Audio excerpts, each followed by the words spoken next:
मैया पार्वती की माता मैना रानी ने, तो मैना रानी ने कहा कि नहीं नहीं, ऐसे वर के साथ मैं अपनी पुत्री का विवाह नहीं कराऊंगी।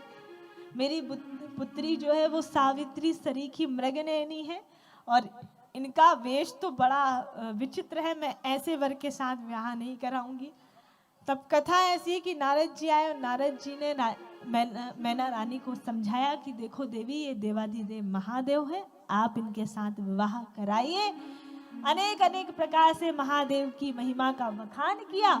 तब वास्तविकता का ज्ञान हुआ और हिमालय राजा और मैना रानी विवाह के लिए तैयार हुए। यहाँ मैना रानी के मना करने पर विवाह की तैयारियों को बीच में रोक दिया गया था, लेकिन जब फिर से हाँ किया तो फिर से विवाह की तैयारियां चलने लगी और हिमालय राजा विवाह की तैयारियों में प्रवेश करने से पहले ही भोजन की व्यवस्था रखे। सोचे कि बारात में आए हैं भूत प्रेत, यदि इनको भूख लगी तो भूत बोल तो पाएंगे नहीं, ऐसा ना हो कि लोगों को पकड़ पकड़ के खाने लगे। हाँ, तो पहले भोजन की व्यवस्था रखी गई विवाह के पहले ही। तो सबसे पहले देवताओं ने भोजन किया और जब देवताओं ने भोजन किया तो देवताओं के भोजन के बाद बड़े भाव से ग्रहण करके देवता उठे हैं और अब भूतों की भोजन की बारी आई। तो जब भूतों के भोजन की बारी आई तो परोसने वालों को बड़ी समस्या होने लगी। कैसी समस्या होने लगी? आगे भोजन की प्लेटें लगाई जाने लगी, थालियां पत्तल सामने। जब सामने लगाई जाने लगी तो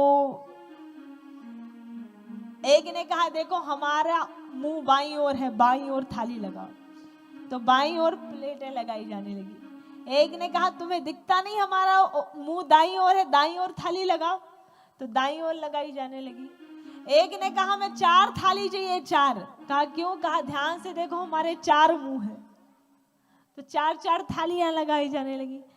एक ने कहा मैं 10, हमारे 10 हैं, 10 थालियां लगाई जाने लगी। एक ने कहा पागल हो गए क्या, जरा ध्यान से देखो, जिसके सामने तुम 10 थालियां रखे उसका एक भी मुंह नहीं है। हाँ?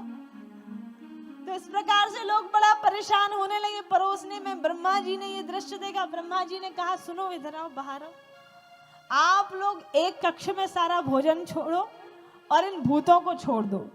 इन्हें जैसा खाना होगा वैसा खाएंगे, अपने हाथ से निकालेंगे, अपने हाथ से खाएंगे, जब खाना होगा तब खाएंगे। और एक कमरे में भोजन रखा गया, सारे भूतों को छोड़ दिया गया। भूत अपने हाथ से निकालने लगे, खाने लगे। तो आजकल जिस सिस्टम को हम अपनी सभ्यता में लेके आए हैं ना, बुफे, वो सिस्टम समझ रहे हैं ना आप, सेल्फ सर्विस वाला, वो सिस्टम कहां से चालू हुआ है पता है आपको? हाँ, कोई कहे कि ये कहां से चालू हुआ तो बोल देना भोलेनाथ के विवाह से चालू हुआ। और किसके लिए चालू हुआ है? तो भूतों के लिए चालू हुआ है। और आज हम इंसान उसमें भोजन कर रहे हैं। ये अन्नपूर्णा देवी का एक तरीके से अपमान भी है। शास्त्र कहते हैं सूखे पैर भोजन करना और गीले पैर सोना, खड़े होकर भी भोजन करना, ये भी अन्नपूर्णा देवी का अपमान है। लेकिन क्या करें, आज हम सभ्यता में ले आए उस चीज को। हाँ, इस प्रकार से भूतों का भी भोजन हुआ और फिर बड़ी ही जल्दी में विवाह विधि को पूर्ण किया गया।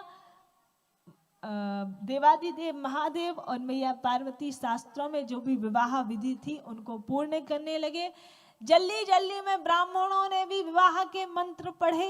ब्राह्मणों को भी बड़ी जल्दी थी। क्यों जल्दी थी, अब आप ही विचार कीजिए। एक पंडित जी खड़े हुए हैं और उनके अगल बगल 2 भूत खड़े हुए हैं, तो उनको मंत्र याद आएगा? मंत्र नहीं, मौत याद आएगी उनको।